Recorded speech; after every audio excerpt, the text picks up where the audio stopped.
Have we given Pep too much credit as a coach? Has he proven that he actually cannot adapt in a crisis?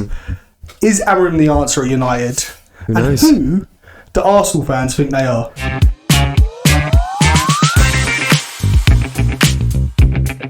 Hello and welcome back to the Sunday League Effect. First and foremost, welcome, Merry Christmas, very Christmassy in here as you can see. Oh yeah, I've been working loads so I haven't done anything. It's fine.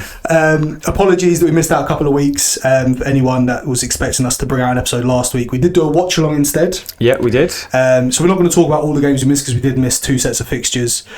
Half our segments now can't be talked about because things have happened. But before we dive into the crux of what we're going to talk about, we're going to talk mainly about the top teams and a couple of things in between. Latest news in the footballing world as well, so I've got a bit of a surprise for you at the end. Here we go. In something that's dropped recently. A lot of people watching this probably have already seen it. I'm sitting side on, they've got a proper ear view. Just staring in your ears. Before we dive in, what do we need to say? You need to like and subscribe. We're on 95 subscribers, people. We set a target of, I think it was 50 originally before Christmas when we started this. Yep. We smashed that. Well, you guys smashed that. So we need 5 more people. That's it. Just five more people. So tell your mums, your sisters, your grands, your granddads. Everybody. The chippy shop man, the ice cream man, anyone. Don't care. Even though they don't like football, I don't care.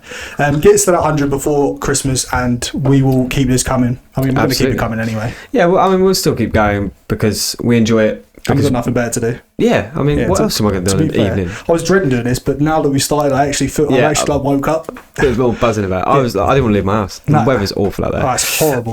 So we're going to jump straight into the biggest game of the weekend. Do you want to start with that one? Probably the fortnight, yeah. Yeah. Because we're not going to talk about the previous fixtures only because I can't remember. Yeah. The one where Storm Dara.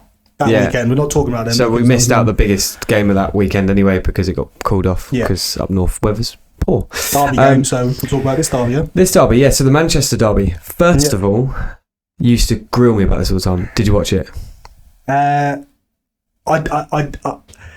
That's a no. That's a solid no, isn't it? I had it on my phone, but there was a reason to it. I was watching the Celtic Rangers Old Firm derby. Scottish Cup final, League Cup final, one of the finals. So you decided to watch the Farmers League? The Farmers League or not, the Old Firm derby is the biggest derby in world football. Okay. Oh, I mean, that's... Well, it's bigger than the Manchester derby. Manchester City weren't a team 10 years ago. All right, but if you take it out of England, though, like looking into La Liga, Real Madrid, El Clasico... I'd rather watch the Old Firm derby. Really? It epitomises derby football and rivalry. And it goes deeper than football, which is what fans... fall in love with, and that's why when your wife or when your friend goes, it's only a game, and you feel the rage build up inside you to the point where you're going to burst. It's the equivalent of... I hate that. That's the word. No one can say that to me. And what teams epitomise that more? Not so much anymore because Celtic and Rangers are dog shit, but the games themselves, it was actually a really good game. Terrible standard. Yeah. But it was 3-3, went to extra time, penalties. I suppose the one good thing is it's very much like, I enjoy being in the Championship as a Watford fan because of the fact that it's normally more physical games and it's it's more about the love of playing football instead of, I can pass the ball really well. Yeah. Anyway, we'll talk about the actual game that people want to hear so about. obviously Man City came out absolutely lacklustre. So the whole game, in all honesty, was lacklustre. And do you know, this is regardless of the final score. Like, Manchester United have been struggling under Amorim. They were struggling before under Ten Hag. They're a bit lost at the minute. So this is by no means a United team that's coming into form that's got a new manager bounce, because they don't. Absolutely not. So, I mean, for me personally, watching Man City was basically the equivalent of watching Southampton. Mate, in that game. They were piss poor. They're just toothless. Like, they've just got nothing about them. This is what I mean in the intro. I said, have we given Pep too much credit for his coaching style? Because we believed, and still do, many of us believe, that he is this top tier coach. But really, is he? Like, ask yourself, is he? Because he's now picking the same team constantly that are just hitting dead ends. And this is form across all tournaments. So they're not playing well and not winning. They're playing poorly. That's the Juventus in the week. And again, they weren't great. That's 1 win in 11. One win. That is sacked form. That is sackable. Yeah. Like, any other club. How long do these 4 trophies give Pep? How much longer? Because it's genuinely sackable.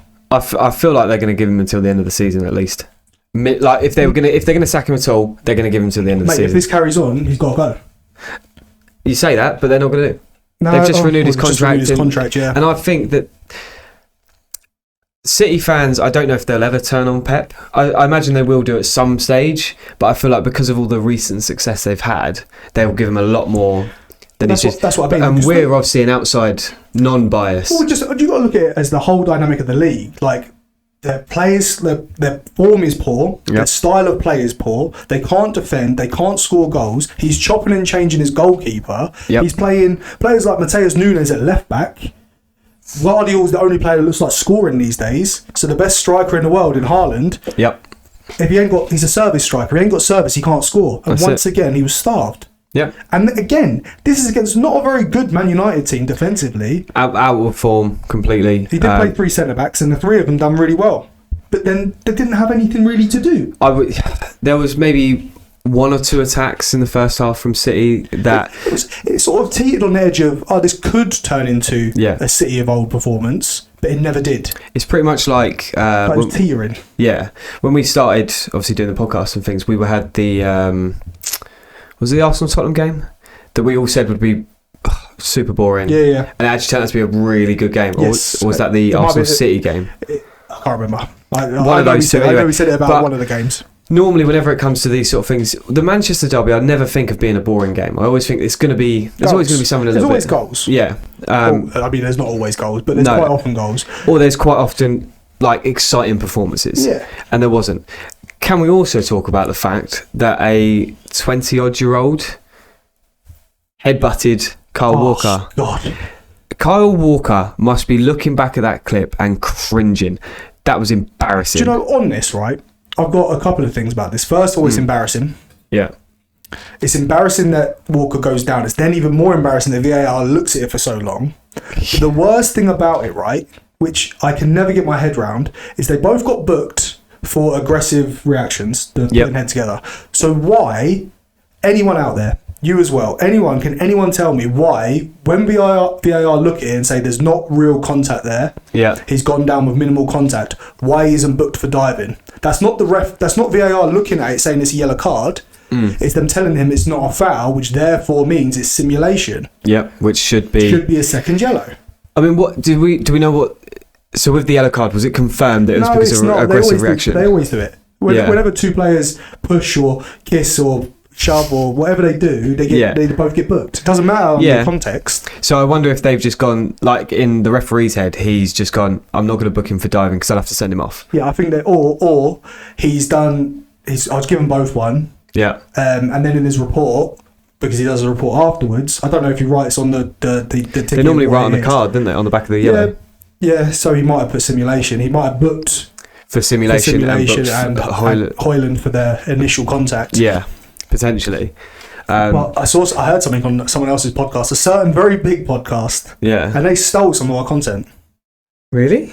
I mean, I might not be the only one that said it, but I'm going to say that I am the only one that said it. Yeah, damn right, they stole it from us. When I brought up about Pep and how the players might have been looking forward to a new change. Yeah. And how they're so in this pressure pot of Pep football that is so intense that they wanted a little bit of a break maybe by a new manager coming in. Yeah. Another podcast have said the same thing 2 weeks after me.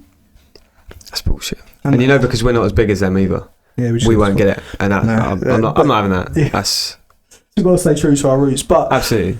The 2-year extension is, I thought it would save their season. And it's been them in the arse. It's still the new year. They'll go out and buy a midfielder. They're looking at Zupimendi now. The geezer that came on for Spain in the Euros final. Very good midfielder. And they have the money to do it. So is one player going to save their season? If Rodri came back now, I think he would. He'd shore up things. To be fair, they probably would. They need some creativity. They've got nothing. I mean, there was nothing in City's performance there that would make me think, if I was an alien from outer space, I came here and that you guys go to me, that is the best team in the world, I'd go, what the fuck is so many people watching this sport for? This is shit, mate. Yeah. This is the best team in the world. No, I'm alright. I could do that. That being said, United didn't have to do much to win the game. Like, I know they got 2 late goals and they were rather fortunate to get them. I say fortunate, but they weren't. No, that tackle from Nunes is stupid. It's similar to the penalty that was given away Who was it last week that was running away from goal? Palmer. Chelsea got their second penalty. Who they were playing? Whoever they were playing last weekend before, he initiated the contact. And I'm like, it's the dumbest thing in football. Like, you don't need to make that foul. He's going away from goal. And it's the same with Diallo. Diallo's turned his body to protect the ball and hope that there's a touch there. And Nunes, being a naive midfielder and a forward-thinking midfielder, has tried getting the ball. I think he's run back with so much momentum, thinking, "Oh my God, I've lost my man. I need to get back." That he's just run into him, and it's a penalty. Like it's a surefire penalty. So, but I'm just looking at the fixtures quickly, and don't think. So City aren't playing this week at all. No. Oh, they are midweek. I mean. Oh right. They are playing Villa away on Saturday. Another team, Villa are in piss poor form as well. Yeah. So that's probably going to be a dreadful game. It's not going to be a dreadful game or a really good game. Yeah. Like, it's going to go one or two ways. But I mean. But City needed a team to bounce back from. Yeah, but that was meant to be final in the Champions League. We went 3-0 up. Yeah. True. And then they threw it away. But we'll go back to what I said in the intro. Is Amorim potentially the saviour for United? Now, the reason I say that, and it's not necessarily based on the Man City game or even their form since he's come in, but I tweeted something after, or it might have been before the United game. Yeah. When the squad, it was the day before, actually, when the squad was announced, when it was leaked, that Rashford and Garnacho weren't in the squad. Yeah. And I tweeted out that the more, and I still stand by it, the more I see here and look at what he's doing at United, the more I think he could be the man to bring them back to where United should be, which is at the top of the Premier League, or challenging at the top. There's not many teams that I say have a divine right almost to be there. Maybe themselves in Liverpool. Yeah. But Arsenal, but no, not Arsenal. No. I'll take that away. Maybe City now, after the recency bias always plays. Of course, part, yeah, absolutely. I'm going off on a tangent, which I promised I wouldn't do. But we always promise. It's a statement in itself to drop Rashford and Garnacho to the bench. Especially Rashford. Yeah, and then to drop them completely out of the squad. And then to get the positive result. It works look, football's all about perspective. We've always said that. If they lost that game against Man City, he would have been slammed all week. Yeah. And Rashford wouldn't have come out subsequently with what he's come out with this week. Which obviously I can tell by your face you didn't know about. I didn't. I'll touch on it at the end of the United game. After we talk about this game. Yeah. It just shows that he doesn't care. He's picking the right players for the right moments. And that's what United have needed for so long. He did it when he brought Fernandes off a couple of weeks ago. Yeah. Something that I don't think I've ever seen Fernandes be subbed off. No, like very, very rarely, unless he's injured or yellow carded or the game's wrapped up. Yeah. But he's coming with a level of arrogance that United match with their players. The sort of Jose Mourinho sort of thing. What I mean by that is that he backs himself. He knows what he wants and he knows the players need to be at a certain level to do it. And if you're not at my level, see ya. Yeah, I'm not interested. So so before I tell you what Rashford's come out with, what do you think about him dropping? I mean, we talk about Rashford a lot. Rashford's a subject for conversation for so many podcasts because, he plays for Man United. He bleeds Man United, doesn't he? Mm-hmm. I would say it's very much like like how Arteta did when Arteta came into Arsenal, getting rid of Aubameyang and Ozil. Yeah, he done it because he knows that these bad eggs, if left unchecked, will cause upsets, will make it hard for him to do his job properly. And a lot of people slated him for it. A lot of Arsenal fans, as we know, are very fickle, have done it. So I think Amorim doing it is he's proven a point. Like, he's definitely coming in there with, like you say, the arrogance of like a Jose Mourinho sort of thing. Do I think he's the saviour? Potentially, he maybe just has a saviour, but just someone to kickstart. Yeah, maybe. I can't see. He hasn't given me enough yet. I haven't seen enough of him yet to think he's going to be the one that can bring them back to challenging. Do you know what? Even the fact that the form hasn't automatically bounced back leads into more my belief that he is the right man, because you saw it with Ollie. You see it so often, the new manager bounce, and then it wears off and it just tails off and they fall off completely. You almost get all that excitement too early. So the fact that he hasn't come in with that tells me that the longevity might be there. He's not trying to come in like a whirlwind and change everything at once. Yeah. Telling players, you're off, you're here, you're there. He's taken his time. He's been there for over a month now. Yep. And he's systematically changing how they do the things. ethos of Manchester United, which is something that's been so tainted for so long. Mm-hmm. And if I was a Manchester United fan, I'd be really excited about the future. I mean, it's not specifically about the Rashford situation, but just sort of everything that he's come in and done. It's like you say, he hasn't come in and immediately gone hammer and tong, changed everything, got a few good wins until somebody learns how he plays, and then they ruin it. And he's been honest in his statements, and he's not shied away. He's better with the media than what Ten Hag ever was. Mm-hmm. And I don't know why that plays a part in our thinking of whether a manager's decent or not, but it does for some reason. Like, everyone seemed to think Ange was a top tier manager because the way he just took no shit from reporters, but now it's coming across as just pure arrogance. Yeah, but I suppose it's very much like meeting someone who's very charming. You're more likely to buy from someone you like than you're not. So if someone is selling you something, it's endearing, isn't it? Yeah, that's the word I think you're looking for. Around that, yeah. So you want a manager who comes in with a certain amount of arrogance, so you can feel confidence from him. Because if he exuberates confidence, then he is going to win people over. Exactly that. Simple as that. So, and he has all the things in place to be a success at Man United. Like, he has the back in. They got rid of Woodward. That's his name. The sporting director, the one who came in. Oh yeah. We didn't talk about that. Yeah, they got rid of. No, is it Woodward? Is that his name? No, that's Ed Woodward. It was the other one. The one, Dan Ashworth. That's the one. Got rid of him after 5 months. Spent more time on gardening leave than he did in the role. I can only imagine that's to do with Ineos and the manager not wanting that guy in place. Didn't like the signings or the players that he was bringing forward. Which is a positive. Whether or not he's proved that he can do a good job at Brighton and then Newcastle is irrelevant. If he doesn't United's different. It's a different ball game. It's a whole different animal. I'm trying to find this Rashford statement. Right, so this is what Rashford said in a statement. So this is a quote from Rashford, by the way. Do you want me to put on the accent as well? No, it's fine. Are you sure? Yeah. All right. If I know that the situation is already bad, I'm not going to make it worse. I've seen how other players have left in the past, and I don't want to be that person. When I leave, I'll make a statement, and it will be from me. He then goes on to say, when I leave, it's going to be no hard feelings from me, and you won't get any negative comments from me about Manchester United. So he's off. Yeah. Watch him go to PSG and tear it up, and then my Mbappe comparison. Bosh. But yeah, it's interesting for him to come out so quickly about that. And also there was a massive statement from someone, because obviously he does a lot for the community in Manchester. Yeah. He was out handing out something to underprivileged children. Okay, yeah. So he's still doing his community thing. He's always done that. He's done that for a lot, like since the first time we heard about it. He does it every Christmas, every year. But all of a sudden it's now at the forefront again. The media in England have such a fascination with Rashford. Yeah, it's weird. And whether it's negative or positive, it will do him as a person and as a footballer the world of good to just up sticks and go abroad. Yeah. Look what he's doing, like very different circumstances, but look at Mason Greenwood.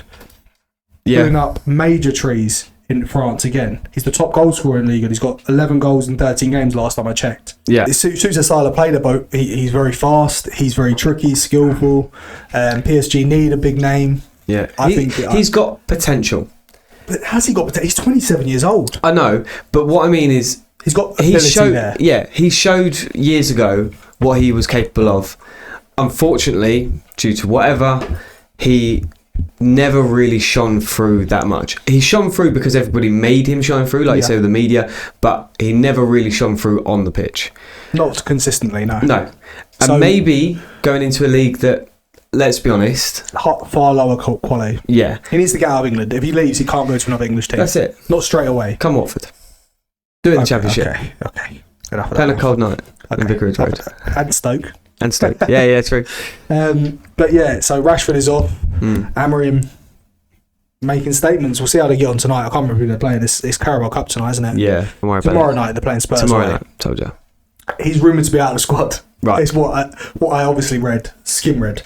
But anyway, we'll move on from that. Sorry, just one more thing on the Manchester derby.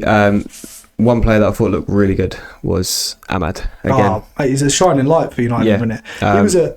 He was on loan at Rangers a few years ago, and now he's been tipped to be a star at United for a few years, but he's gone out on loan. And when we went to Rangers, I was like, fuck, because obviously I follow Celtic. Yeah. And I watched him, and he was just shit.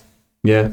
But this is not the same player. No. Like, this is not the same player. I mean, it is the same player, but yeah. The levels he's gone up in 2 years has been massive. I don't know where he was on loan last year, even if he was on loan, but... He might not have been. He might have been in the under 23s or whatever. Wherever he was. And whatever he was doing has worked out perfectly for him. So I really like Ahmad. I've said it for a few weeks now. Got a lot of potential. Hopefully. But then is he the best of a bad bunch at a minute? There is that. There is definitely that.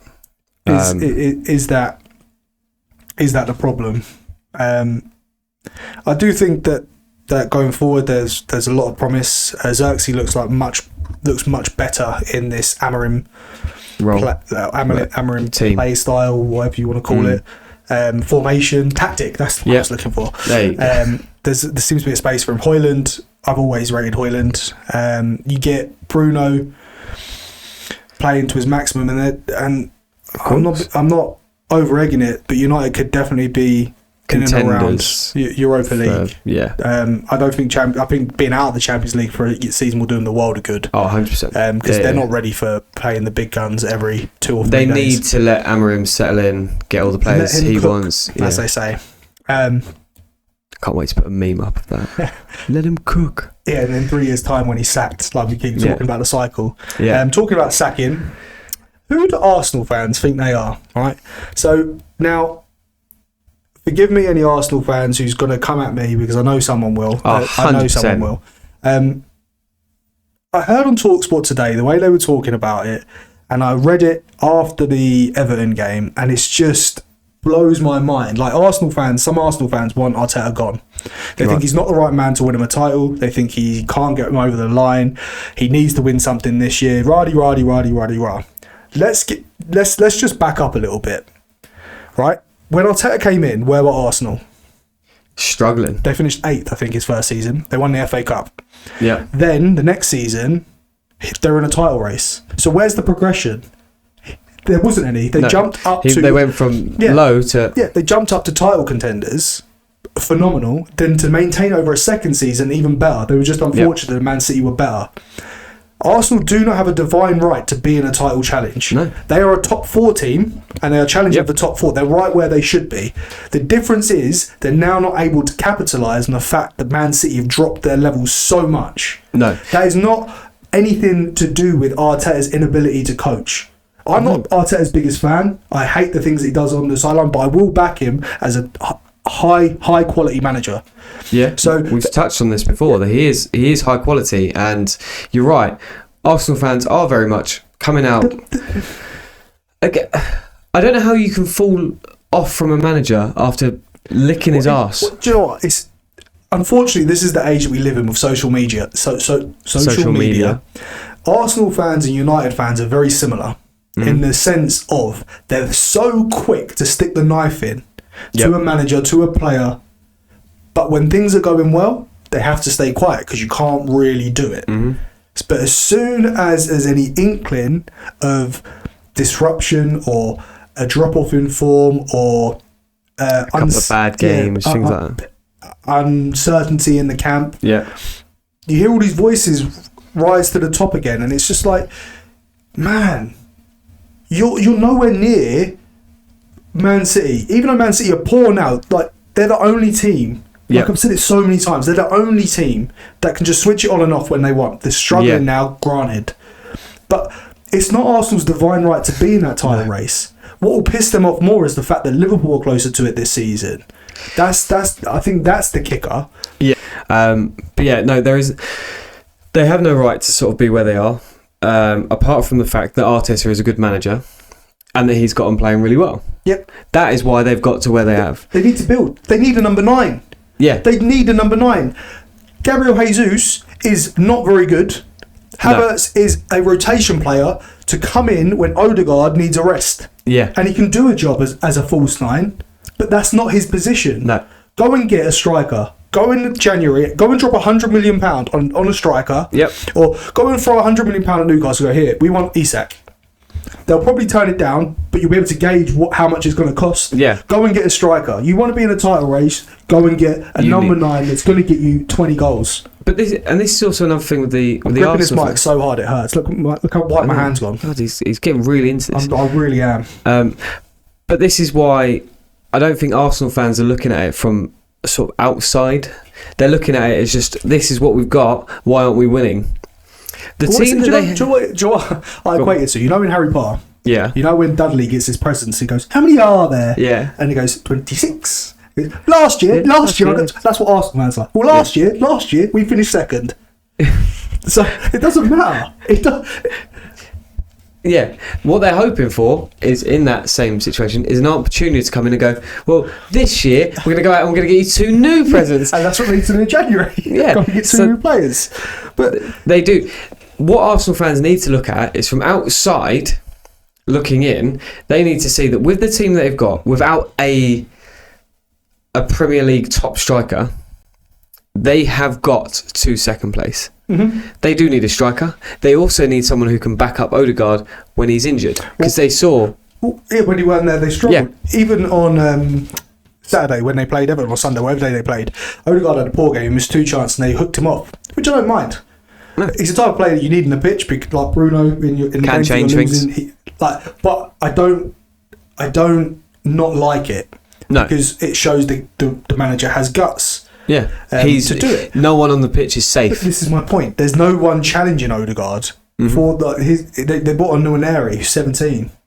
Like he is a good player. Yeah, but he's not at the levels yet to do it consistently. No, he can't be a replacement. But last for year Odegaard. they had Smith Rowe. Yeah, but he's a better replacement to come in and rotate. Like that's Nwaneri's ceiling is so much higher, don't get me wrong, but he isn't there yet. Like he is. No, he's had a couple of good games, he's still raw. Very good games, yeah. But they haven't got anyone for Saka still to come in. They haven't got a left winger. They haven't got a striker. Yeah, they've got decent midfielders. They've got decent defence. They've got a good goalkeeper. But they're so one-sided. If you look at Arsenal, the way they play football, right? They use their wings, so they use their wing play. It's so one-sided because they can't go down the left because Martinelli and Trossard just aren't consistent enough. So when they try to, it's a flip of the coin whether it sticks or not. It's going to either go really well or really bad. And there's one way to defend against Arsenal, and what did Everton do at the weekend? Block out Saka. They went narrow, showed him out wide, and just sat in. So then there's no creativity from Odegaard, and they have to go down Saka's side because Martinelli wasn't very good again. Yeah. And I think that is... I mean, we've always mentioned that Saka is obviously their star. Basically their star player, really, isn't he? For in the attacking sense of it. If he plays well, Arsenal win. Yeah. Same as Odegaard. I kind of think that's why they don't have a replacement for him on that wing. Because realistically, apart from injuries, Saka is a game changer. Yeah. And so is Odegaard. But he can't be playing 60 games a season. No, and he can't do it. What you're expecting him to do. Yeah, and he's going to suffer from burnout.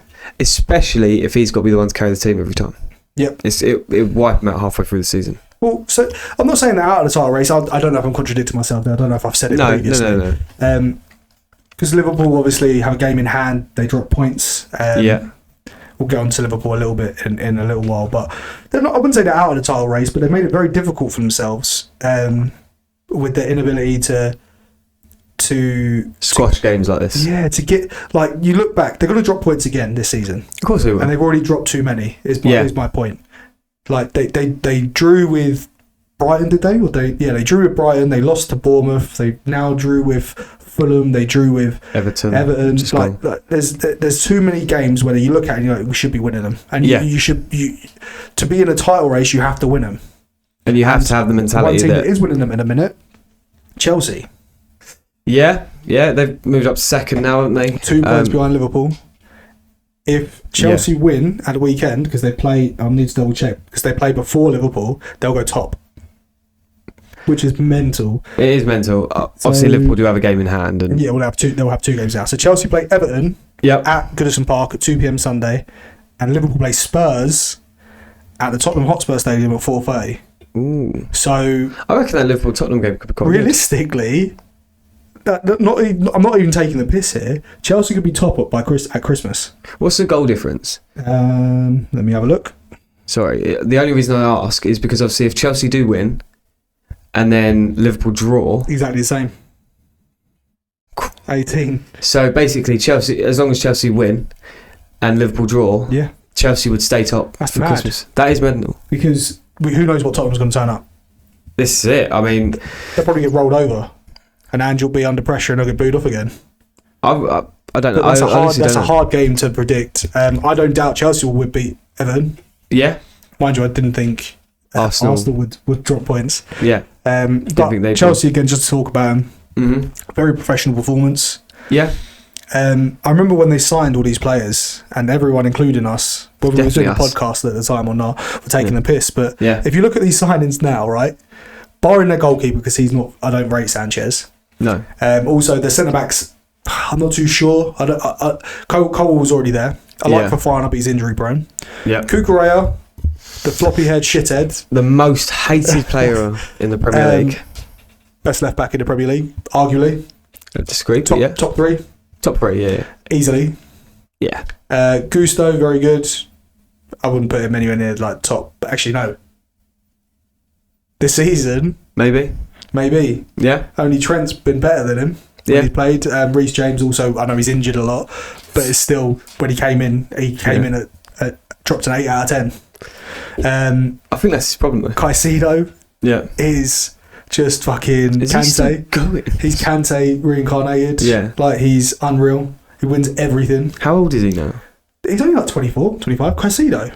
I'm thinking of Casemiro. No, not Casemiro. He's not playing with Chelsea either. No, I know. It wasn't that. It's because you said Ca. Oh, okay. And then I was thinking, he's really old. But, There's more. Wait, there's more. So Caicedo. Enzo's now looking like a top level player. It's gone from 2 goals back to back to actually playing really well. Yeah. Madueke in decent form. Pedro Neto with very good form. Jackson, phenomenal form. And then they got Cole Palmer. Yeah. So all these players that we all took the piss out of from signing, when maybe Todd Bowley is sitting up there with his fucking pipe and slippers on, right now, laughing at us. He's Mr. Monopoly with his fucking Sancho as well. Looks alright. Sancho does look. Yeah. He looks better than he ever did. Lavia. Yeah. Literally the whole team. It's doing really well. And then even João Felix, when he comes in, plays well. Fucking Nkunku can't get a sniff. Nkunku is meant to be was rated like one of the highest potential centre forwards in like European football a few years ago. So was Nicholas Jackson, but he can't get a sniff. And it's Chelsea will 100% be Premier League winners in the next 3 years. If they carry on the trajectory that they're on. Whether or not they can do it in the Champions League as well. So, in reality, Enzo Maresca, it's funny because Slot's doing the same.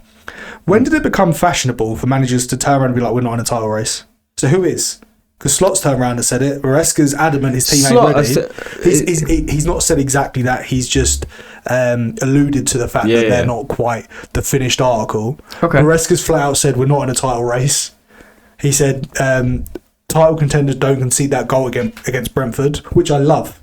Yeah. I love that. And it's all they won and they still call them out. It's Mourinho-esque mind games. Mm-hmm. But who is in a title race? Just turn around and be like, yeah, we are. Because you are. But then if you say that you're in a title race and then 6 months down the line, you don't win the title. So what's he saying in the changing rooms? You think he's not telling the players we're in a title race? He's probably telling them that you're conceding that goal, which is putting us out of a title race. That's probably what's going on. Maybe. Just come out and say, yeah, we're in a title race. But maybe they don't want to admit it. Why? Because it puts more pressure on the players. No, it doesn't, because they know they are. They look at the title, they know they're winning every game. But it almost gives them a slight let off. It'll be a massive tell to see how well they play against Everton at the weekend. Because, like I just said, knowing it'll put the pressure on Liverpool, who have to go to the Tottenham Hotspur Stadium. And the fact hope Christmas has come. The Spursy Spurs turn up. Yeah, so I'm not being funny. Because that Liverpool-Tottenham score could literally be any score. Yeah. It could be 4-0 either way. It could be 0-0. Yeah. It could be 4-all. You'd be a brave man to back any score there. Yeah. With any sort of vigour. Even, although most people will probably say, Liverpool win it because Liverpool are at the top. If you go against the Spurs that turn up against City, Even the Spurs that turn up against Southampton. Yeah, the first 10 minutes against Southampton. Yeah, like you're going to be up for a lot, and especially they ain't got Robertson. Robertson's not there. Yeah, but Tsimikas is an adequate replacement to come in if he's not injured. Absolutely. Like Robertson hasn't played that well this year. No, but Robertson, he looked better when recently, he does play well. Let's talk about that red card quickly. Was it a red card? We were still on the Chelsea game. Oh yeah, we're not. Fucking hell. Sorry. Yeah. We'll come on to the red card shortly. Yeah, no worries. I mean, with Chelsea, not a lot to say. Professional performance. It wasn't great. Brentford. You're trying to talk into your bottle instead of your mic. For the bottom of the away form table for a reason. Yeah. It's mad that so the top of the home form, bottom of the away. Yeah. Do you know that also? So they should finish 10th. Yeah, should be smack bang in the middle. Smack a bang. Did you also know that Brentford's keeper is the busiest keeper? Is what the commentator said the other day. He's nosy. No. As in he has made the. That's a good joke. What? That joke, you said he's busy. I said, is he nosy? No? Alright, cool. Anyway, Karen. We'll ignore that. Flecking, yeah, he's made the most saves out of any keeper. Chelsea, very professional. Brentford, considering their away form is so terrible anyway. Chelsea are getting better with every game. Yep. They're not blowing teams away every week, but they are scoring goals and they're slowly getting better on the back. I do want to see them come up against the bigger squads. Yeah, but they've got a nice run of fixtures. They've got a nice run. Oh, of course. Mudryk, see about Mudryk? No. Failed a doping test. Failed a drug test. Shock. So cocaine? He's not been released what he's failed Definitely on. Cocaine. But it's a 4-year ban. So 4-year ban? That's what they gave Pogba, wasn't it? The doping. Failing in the drug test. Yeah, and then he got 18 months in the end. Yeah. So it'll be interesting to see what happens there. I don't think they'll miss him much. He doesn't really play. I didn't know he still played. But we'll move straight on to the Liverpool game. Yeah, absolutely. Liverpool just doing what Liverpool have been doing all season, really. They managed. So a lot of pundits had this down as a potential slip up for Liverpool, and I naively didn't. Fulham can be that team. Fulham are a very good team. They're an existential Premier League team. I've stole that from another podcast, but they are. Yeah, like they are just a Premier League team that can win away at Arsenal but lose at home to Ipswich. Southampton. Yeah, someone's shit. Yeah, basically. But it was a very professional performance from Liverpool. It wasn't the best performance, but they managed to not lose when they're not at their best and down to 10 men. Yeah, absolutely. And they always look when it went down to 2-1. I was watching the game and I was like, they're going to score. They always look like they're going to score. Yeah. That's the thing. That goal from Cody Gakpo as well was really good. Yeah. Like the little diving header. Yeah, I like Gakpo's got a new lease of energy. I really like him this season. Yeah, I think that Jimenez's goal was really good against Arsenal. Actually, this wasn't the one against. This is the one from last week. Yeah. But I think that's the thing with Slot now is that he has given all these players a new lease of life. Yeah. And what's his name? Harvey Elliott came in and changed the game. Yeah. So another player now, another headache, good headache for him to have. Yeah. I mean, he obviously came. Mo Salah didn't score. No. So it runs over. Still Ballon d'Or coming to Egypt. Did you see that Ademola Lookman got voted the African Player of the Year? No. So the best African player of last year. Mo Salah wasn't that good for the last calendar year, but I just wondered, any African football fans out there, is he the right man to have got it? Like, I know he had decent scoring record, but I still remember him for that shit penalty against West Ham. He tried Panenka in it, and it literally was just like a pea roller. But yeah, Liverpool managed to not lose. They can follow that up with a good result against Tottenham.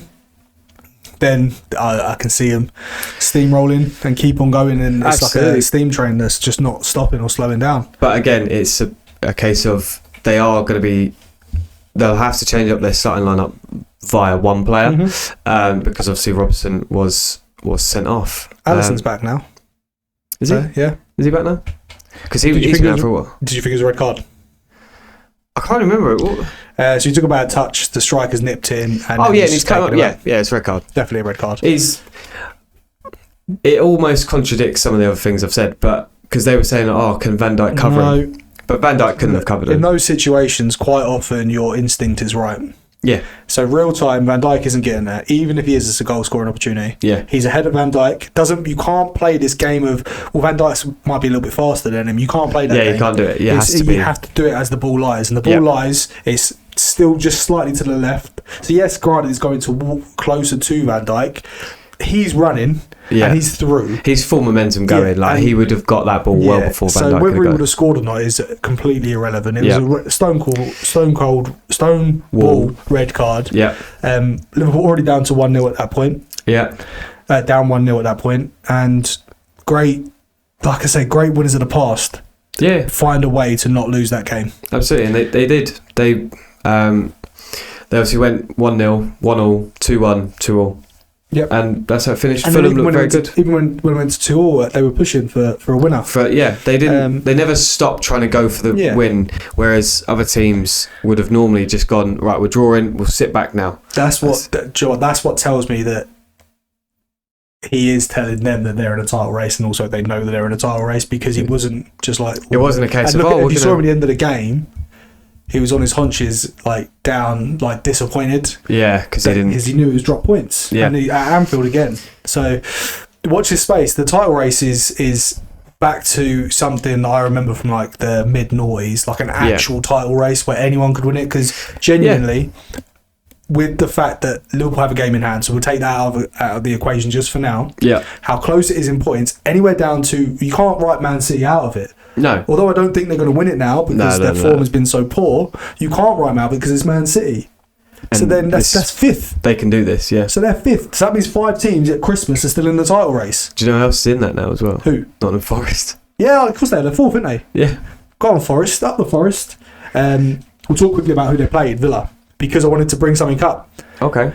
Was it Duran scoring? No. It does involve Duran. Does anyone remember a certain mystic saying, week 6 of the season, that by the end of the season, Ollie Watkins won't be starting? Last 2 Premier League games, Duran started. And last 2 Premier League games, he scored. There's a player Arsenal could go for, Ollie Watkins. Is he the right sort of fit? Actually, no, you know what? He is. Or John Duran. Yeah, go to Villa. It's 100 million. Give us either of your strikers. Yeah, or give them both. You're not getting both for 100 million. But I mean, Ollie Watkins actually probably would be the perfect player for him. Plays with Saka at England. They link up pretty well at England. Also, he's quite happy to run the channels. Yeah. And he's very good at hold up play. Very good press. Can't pull goals out of nowhere. Yeah, he's very similar to Gabriel Jesus in that he has all the technical ability, but not what you actually need. The 19, 20 out of 20 finishing. Yeah. That was a Football Manager reference. I couldn't think of a better way to put it. No, that's fine. I mean, you need someone that's going to finish more than they miss. Yeah. And no one, if they were to buy Ollie Watkins, for example, I just feel like he's just a stronger version of Gabriel Jesus. Obviously, the sackings. Did you see Martin? So I actually watched his interview earlier on. Obviously, him saying that I'll fight to the end. You know, we're gonna take this way and rebuild. As he's saying this, the board are having a meeting. Yeah, get him gone. Yeah, he's got and half hour after that, they released a statement saying they parted ways. I'm surprised he didn't just text him during the thing. That's why he got up and left. He's like, fuck. All right. Fuck. Come back down to job centre. Yeah, that's it. He was hoping just to get down to the end of the season, just to get a cushy job like Company did. Playing deep, nice, pretty football with Burnley, getting them fucking relegated, and ended up at Bayern. Yeah. Do you know what? Funnily enough, I actually saw something about how the way that he was trying to play was so similar to the way that Company came in and was trying to do it, and it was like didn't work for Company. It's not going to work for you. The difference being, I think, that Company had a little bit more in the bank because he turned around the whole club ethos, because Burnley were a Sean Dyche Burnley through and through. Yeah. And he managed to get back. Yeah, so then he managed to shift that completely in one season. They also pissed the championship. Yeah. Southampton, if I'm not wrong, came up via the playoffs. Playoffs, yeah. Or did Ipswich come up with playoffs? No, Ipswich. Second. Ipswich were first. No, they weren't. Who was first? Leicester. Oh yeah, so it was Leicester, Ipswich. Sorry. Yeah. So Southampton. They struggled, and they struggled to get over the line. They had very good periods last season. Yeah. But I said it. Russell Martin was under pressure with the fans for large parts of last season. Not the whole club were enamoured by him anyway. No. But we did say Russell Martin, and we did say Gary O'Neill. Yeah, and Gary O'Neill's gone as well. Gary O'Neill shocks me. So we've done a watch along of the West Ham Wolves game. We called it El Sakiko. Yeah. I thought that Wolves were piss poor. The fact that he got given the Ipswich job as well, or the Ipswich game as well, really surprised me. Maybe because it was so close together. It probably was one of those that they just thought, right, although we've done that, we'll just give him to Ipswich. Maybe they were hoping to get him till Christmas. Like they were gonna try and keep him time, get someone in. Yeah, and then they go, fuck. Well, it's panic stations now, for both of them, because they haven't got a great period of time to get anyone. Well, actually, Wolves today have announced that they've come to an agreement with the Al Shabab manager. Who? Al Shabab. His name is Vitor Pereira. Right. He's had a load of jobs across Europe and obviously in Saudi now. I've never really seen him coach, but I know his longevity at clubs isn't very long, so I think they've given him it. He's like an interim till the end of the season. Right. Okay. They've probably given it with similar to what we done with Moyes the first time we got him in. We give him to the end of the season. If you do well, stay. We'll give you another year. Similar to what they did with Gary O'Neill, to be honest. Yeah.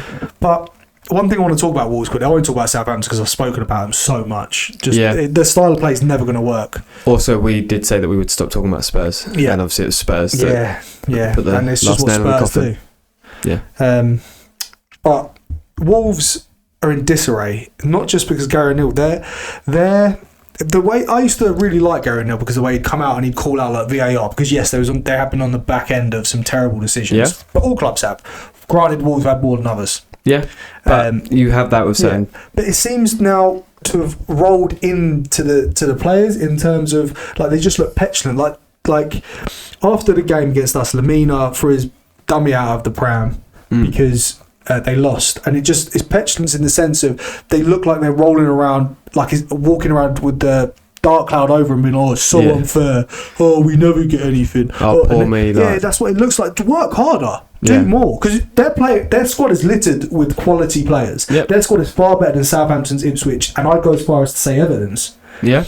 It's a thin squad. They've lost some key players. They haven't actually reinvested into them. Yep. So yes, I do know that they've lost fucking Traore, Jimenez. Yeah, and then more recently Pedro Neto. Yeah. Max Kilman, Ruben Neves. Like they've lost key players, but they still have quality in their team. They do, and they'll probably lose Cunha now as well. But my point is, at the end of the Ipswich game, it's just nasty scenes. Like I don't know if you see it, but Nuri got sent off. He got second yellow carded just for kicking up, throwing a paddy. But Cunha walks over to I didn't see what happened before, but to one of like the. I don't know who it was. It's like a technical coach for Ipswich. He's facing away from him. He elbows him in the back of the head, like he went to push him, and he's elbowed him, and he leads with the elbow. So he's done it on purpose. Like this is like a 50-year-old man. The guy turns round, then Cunha pushes him in the face, grabs his glasses off him, and throws him on the floor. What the fuck? I'm just watching it. I'm like, why is media not talking about this? Because that is disgraceful. That should be awful. That should be like a 6-month ban. Yeah. Like, I don't care what you're doing. That's not a player. He's got nothing to do with the game that you've just rightfully lost. Yeah. Actually, no, to be fair, they were quite lucky to lose it the way that they did. Okay. So I can understand the point frustration. still stands. You don't put your hands on anyone, let alone not another player. Yeah. He's nothing to do with the on-field game. He's nothing to do with the sideline setup. Like, I can't remember what they said he was, but it was just some random guy. I didn't see the guy doing anything particularly bad. He was just in the middle of like a crowd of people. Yeah. And it's just horrible to look at. And it's just like, that is outrageous. If he doesn't get... And if you're telling me Mohamed Kudus deserved a 5-game ban, which I think was granted for what he did against Tottenham, and then Cunha's going to get away with maybe a 3-game ban... He wasn't even sent off, by the way, because the ref didn't see it. So this is now just going to be reviewed. But he's got a fourth assistant. It was after the game. So most of the assistants... But it's on the sideline, yeah? No, it was like it'd come onto the pitch. It was like almost like a mass brawl, like on the pitch, like something you see in like South America. But it should be. There's got to be something done because it's just not on. This is the thing. I really like Cunha, so I won't talk too much.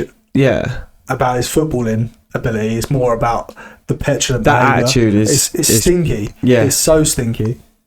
Also, touching on brawling, Cucurella got sent off at the end of the game for the Chelsea game. Did he? Yeah. Jace told me. My mate told me. Yeah. I can't remember what he'd done now because the highlights that I was watching it on, they were like, it almost like it hadn't happened, and then they're like, oh shit, this has happened. But there's a bunch pushing in the centre circle, and Cucurella basically got just a second yellow, I think it was. Oh, he's such a little baby. He's just a little bitch. They're going to miss him. Yeah, they will. So obviously that's another thing to take into consideration for the Chelsea. Play Everton. Yeah, it's a 1-game ban. Yeah, true. And I don't know if it counts for the Carabao Cup. Is it a 1-game ban though? Because it's violent conduct. Violent conduct. It was second yellow is 1-game ban. Well, the commentator said second yellow. I didn't see him pull out the yellow. I saw him pull out a red. Okay. So I don't know. But yeah, Gary O'Neill could probably be off to better things now. Gary O'Neill getting another job. Wouldn't it be funny if he went to Southampton and kept him up? Could you imagine? I'd love that.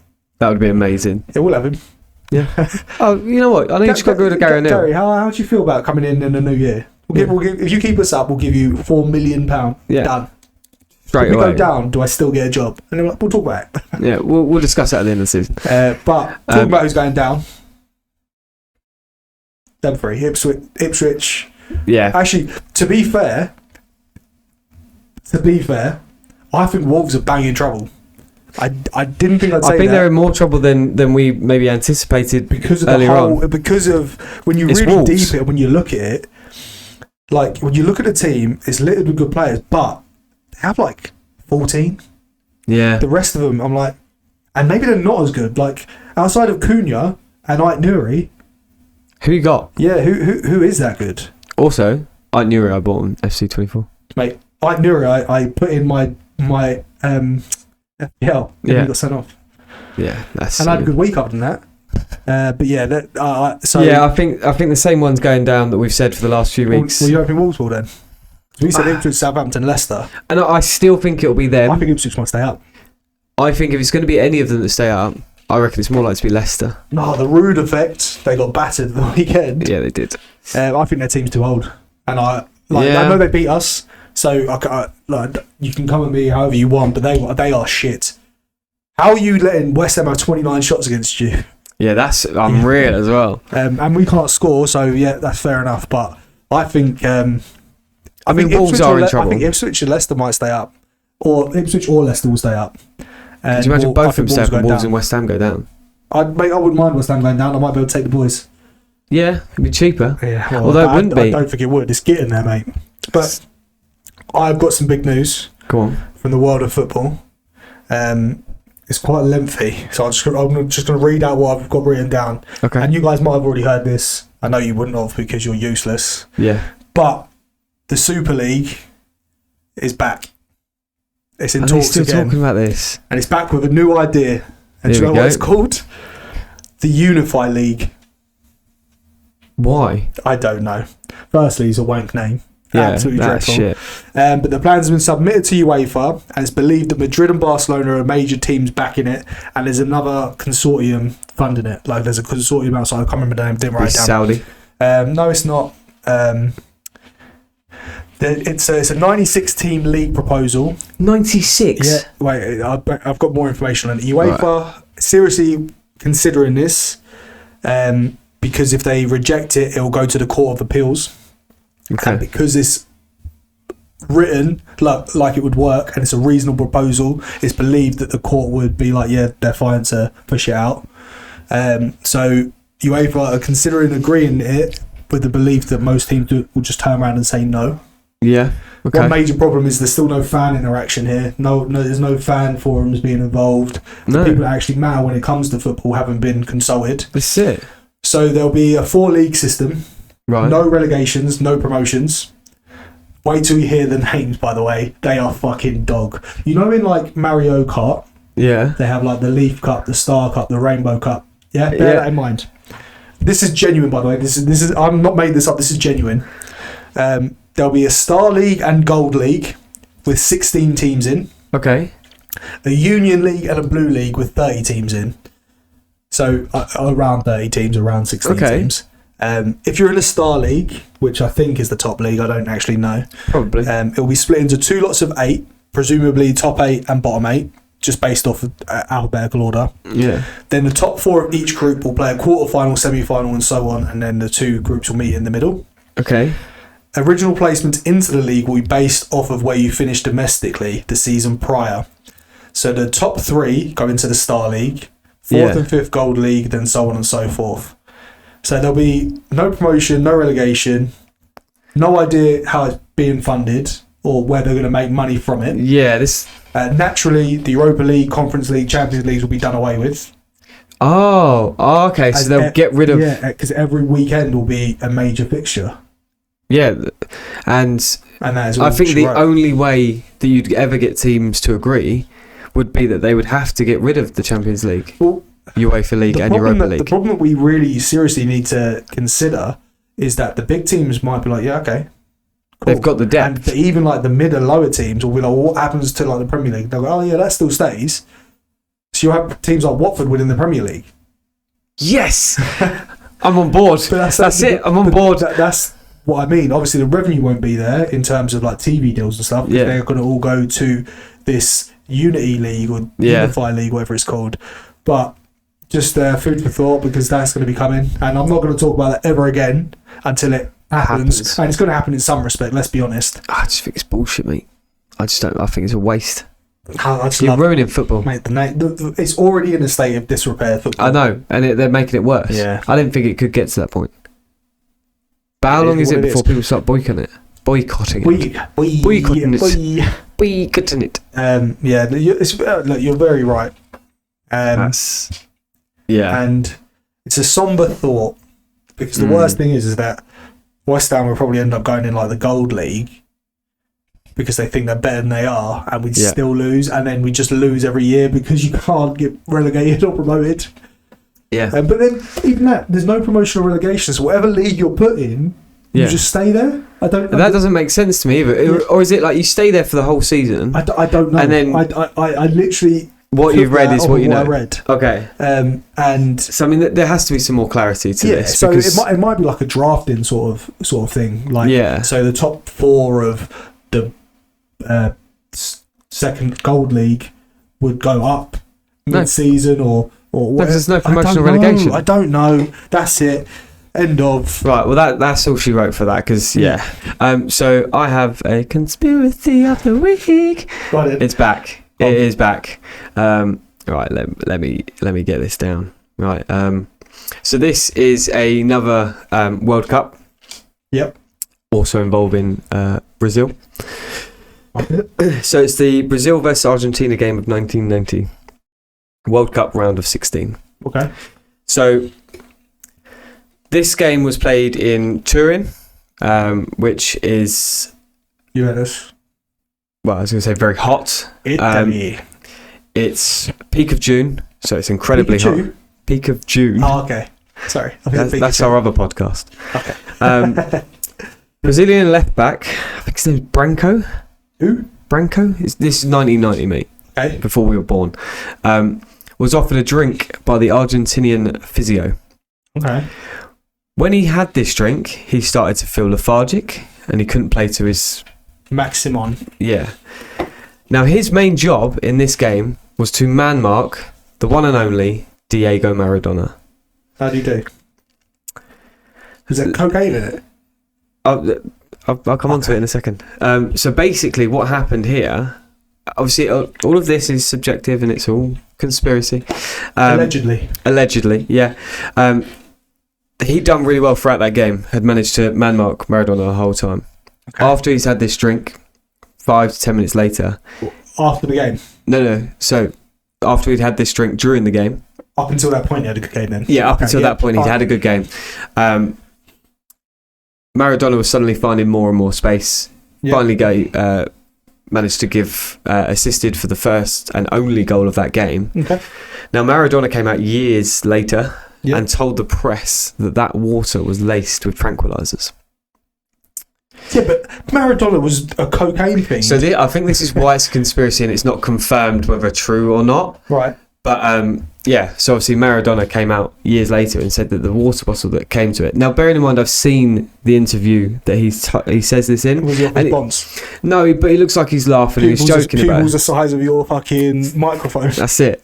But he was laughing and joking as he was saying it. So it's one of those that it's like... Because I didn't see the whole interview, because obviously it's just really difficult to find. Yeah. but I don't know if it's been taken out of context, so to make it seem more believable, or so that they didn't do it. But came out that apparently they'd laced it with tranquilizers. The Argentinian physio gave it to him, said, "Yeah, have some of this. You'll feel much better." But yes, go on to you then, mate. South Americans then. Yeah. Give us conspiracy in England. Okay. I like that one. That was a good one. Right. So mine is Who Am I? Okay. All right. I've started off, I think, really easily. We'll find out, don't we? Because I know my footballing knowledge, especially previous times and stuff. This is a current Premier League footballer. I think people will probably get this quicker than you. Probably. He started his career. Yep. At Leeds United in 2002. Okay. He went on to make 48 appearances and scored 5 goals. Mm-hmm. He then went on loan. Yeah. To Swindon mid-season. Okay. So obviously he was 2 years at Leeds. Mid-season of the first season, made 6 appearances, 2 goals. Then from Leeds, he made his first permanent transfer to Newcastle. Yep. Where he went on to play 94 games in 6 goals. 94 games and 6 goals? Yeah. In 4 years, so 2004 to 2008. Fuck. Okay. He was at Newcastle for. During that time, he went on loan. 2005 to 2006 was on loan at Aston Villa, playing 27 times and scoring 1 goal. Okay. I'm going to stop there and I'll let you ask me some questions. Right. That's not the end of his career path. Okay. I'm assuming you can't tell me what position? I can. Okay. I'm definitely assuming he's not a striker or an attacker of any sort. Is that a question? Yeah. Is he an attacker of any sort? Not known for it. Not known for it. Midfielder? Yeah, can play midfield. Okay. He could probably also play in goal, but... No, he can't play in goal. No, he can't play in goal. To be fair to him, he's played in a lot of positions. Okay. How old is he at the moment? I can't tell you that. I think I'll give it away. You got to bear in mind he's still playing, and he started in 2002. He's still playing, so he's in his 30s. Okay. Has he ever won a Premier League? Yes. Is it Jamie Vardy? Nope. Didn't start at Leeds. Yeah, I don't know. I just went with what I heard. Carry on. Okay. He made a permanent transfer to Aston Villa in 2008. Played another 73 times and 11 goals. Was there till 2010 before he made his first real big move. During that time, Aston Villa was where he was a mainstay for his national team. Made a massive move from Aston Villa to Man City in 2010, which was right around the time where they got their money. Spent 5 seasons there, 147 appearances, scoring 13 goals. Right. And I will stop there. And again, you can ask me a couple of questions. Okay. Jamie Vardy, for me, was an absolutely awful guess. Really I don't know why I did that, because I knew that he wasn't an attacker. Yeah, I think it's you just gone for an old player. Yeah, I have just gone for an old. Okay, so he was at Man City until what year did you say? 2015. Till 2015. I'm assuming that's where he won his Premier League. He won some of them there. Some? Okay. So he's still at a top club? Top Premier League team? Yeah. Still a Premier League team. Still a Premier League team. A Premier League team in the top 4? Just outside. Just outside the top 4. Oh, wait. No. Currently just outside the top 4.